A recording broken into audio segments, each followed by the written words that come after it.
अस्सलामु अलैकुम वरहमतुल्लाहि वबरकातुहू नहमदुहु व नुसल्ली अला रसूलिहिल करीम अऊज़ु बिल्लाहि मिनश शैतानिर रजीम बिस्मिल्लाहिर रहमानिर रहीम व खलक़नाकुम अज़वाजा। अब्बा जानेरा भाईरा একটা গুরুত্বপূর্ণ আলোচনা দেব।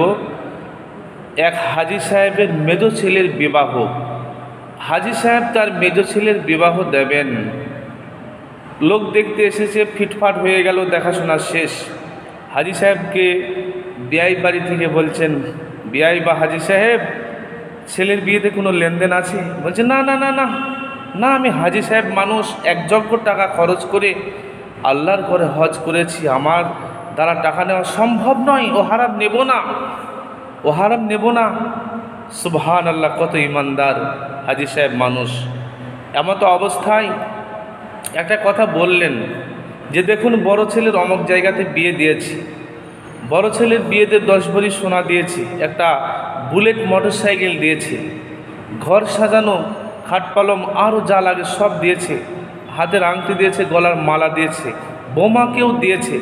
যদি আপনি মনে করেন দেব, আপনার জামাই মেয়ের থাকবে, আর যদি মনে করেন দেবো না, তাহলে ওদের থাকবে না, আপনাদের ইচ্ছা। হাজী সাহেবের কথা শুনে আপনার কতটা ভালো লাগলো বা কতটা কষ্ট হলো, কতটা ইমানদারি ফলালো, একটু আপনি চিন্তা করে ভাবুন, ইনশাল্লাহ সঠিকটা পাবেন। আসসালামু আলাইকুম রহমতুল্লাহ। ছেলের বিবাহে টাকা নেওয়া হারাম, ছেলের বিবাহে টাকা নেওয়া হারাম, ছেলের বিবাহে টাকা নেওয়া হারাম।